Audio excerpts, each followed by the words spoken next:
एक बार एक 8 साल का बच्चा जिसके घर के पास ही एक छोटी सी मंदिर थी, वहां पर भागते भागते जाता है। भगवान की मूर्ति के सामने हाथ जोड़कर खड़ा हो जाता है और रोते हुए कहता है कि भगवान, मैं आपको अपने घर ले जाने के लिए आया हूँ, आप मेरे साथ चलो। बच्चे को भगवान की मूर्ति के सामने रोता हुआ देखकर मंदिर के पुजारी उसके पास आते हैं और उससे पूछते हैं कि बेटा तुम क्यों रो रहे हो, तुम्हें क्या चाहिए।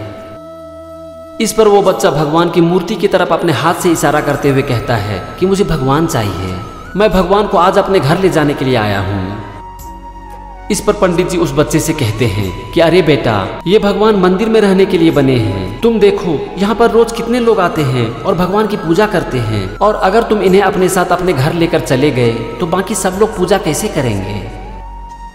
इस पर वो बच्चा बड़े ही भोलेपन से कहता है कि पंडित जी, मैं शाम तक भगवान को यहाँ पर लाकर पहुँचा दूंगा, लेकिन आज मुझे भगवान को अपने घर लेकर जाने दो।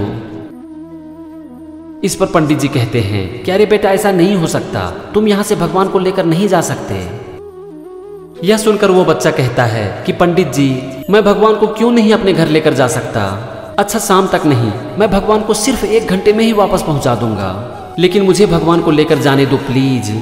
मेरे पास बहुत सारे पैसे हैं जो कि मैं बहुत दिनों से जमा कर रहा हूँ और मैं आपको पैसे भी दूंगा। इस पर पंडित जी कहते हैं कि बेटा तुम घर जाओ, मुझे बहुत सारा काम करना है। पंडित जी की बात सुनकर बच्चा जोर जोर से रोने लगता है और कहता है कि नहीं पंडित जी, आज मैं भगवान को अपने साथ लेकर ही जाऊंगा। बच्चे को जोर जोर से रोता हुआ देखकर मंदिर में बहुत सारे लोग जो कि वहां पर पूजा करने के लिए आए थे, बच्चे के सामने आकर खड़े हो जाते हैं और उनमें से एक आदमी उस बच्चे से पूछते हैं कि बेटा तुम क्यों रो रहे हो, तुम्हें क्या चाहिए। इस पर वो बच्चा भगवान की मूर्ति के सामने इशारा करते हुए कहता है कि मुझे भगवान चाहिए। तो वो आदमी उस बच्चे से पूछता है कि बेटा तुम्हें भगवान क्यों चाहिए। तब उस बच्चे ने बताया कि मेरे पापा बहुत ही बीमार हैं और हमेशा घर में सोए रहते हैं, वो मेरे साथ खेल नहीं सकते हैं, मुझे घर से बाहर लेकर नहीं जा सकते हैं और सिर्फ घर में सोए रहते हैं। और जब भी मैं अपनी मम्मी से पूछता हूँ कि मम्मी पापा कब ठीक हो जाएंगे, तो मम्मी एक ही बात बोलती है, तुम्हारे पापा को सिर्फ भगवान ठीक कर सकते हैं, और इसीलिए आज मैं भगवान को अपने घर ले जाने के लिए आया हूँ। बच्चे की बात सुनकर आदमी कुछ सोचने लगता है। इस पर वो बच्चा कहता है कि अंकल, मेरे पास बहुत सारे पैसे भी हैं, मैं पैसे भी देने के लिए तैयार हूँ। इस पर वो आदमी कहता है कि बेटा तुम्हारे पास कितने पैसे हैं। इस पर बच्चा अपने दोनों पॉकेट में हाथ डालता है, पैसे को बाहर निकालता है और गिनती करने के बाद उस आदमी से कहता है कि अंकल, मेरे पास पूरे 21 रुपये हैं। यह सुनकर वो आदमी कहता है कि अरे बेटा, तुम्हारे पास तो बहुत पैसे हैं, तुम मेरे साथ चलो, मैं भगवान को तुम्हारे साथ लेकर जाऊंगा।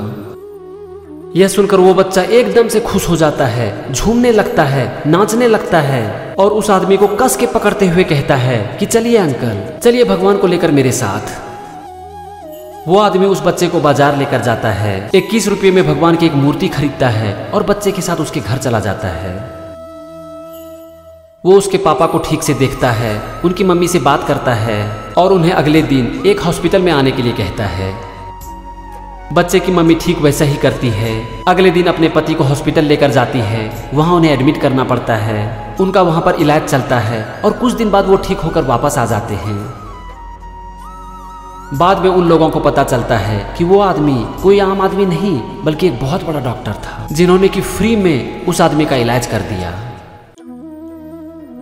कुछ दिन बाद वो आदमी जब पूरी तरह से ठीक हो जाता है तो एक दिन अपनी पत्नी से पूछता है कि अब तो बताओ कि मेरा इलाज हुआ कैसे, तुमने इतने पैसे कहां से लेकर आए।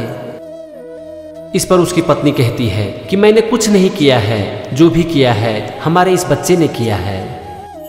मैं तो हार गई थी, सारी उम्मीद छोड़ दी थी और सब कुछ भगवान के ऊपर छोड़ दिया था, लेकिन हमारे इस बच्चे ने आपको ठीक करने के लिए भगवान को ही घर लेकर आ गया और इसीलिए आपको मैंने नहीं बल्कि इस बच्चे ने ठीक किया है, जिसकी जिद के सामने भगवान को हमारे पास आना ही पड़ा। आज हमारे बच्चे के कारण भगवान हमारे घर आए एक डॉक्टर के रूप में और उन्होंने बिना एक पैसे लिए आपका इलाज भी कर दिया और आज आप ठीक भी हो गए। दोस्तों, ये तो थी एक कहानी, लेकिन कोई भी कहानी तब तक बेकार है जब तक कि वो हमें कुछ सिखा ना दे, और ये कहानी हमें बहुत कुछ सिखाती है। ये कहानी सबसे पहले हमें ये सिखाती है कि एक बच्चा कभी हार मानने के लिए तैयार नहीं होता। इनफैक्ट उसे हार शब्द समझ में ही नहीं आता है, क्योंकि वो सिर्फ एक ही चीज जानता है, कोशिश करना। एक बच्चा चलने से पहले पता नहीं कितनी बार गिरता है, उसे कितनी बार चोटें लगती है, लेकिन बावजूद इसके वो कोशिश करने से कभी पीछे नहीं हटता, क्योंकि उसे हार और ना शब्द समझ में ही नहीं आता है। उसे सिर्फ एक ही बात समझ में आता है, कोशिश करते रहना। और यही इस कहानी की सीख है कि कोशिश करते रहो, मैदान में डटे रहो, क्योंकि ढूंढोगे अगर तो ही रास्ते मिलेंगे। मंजिलों की तो फितरत है, वो खुद चलकर आती नहीं।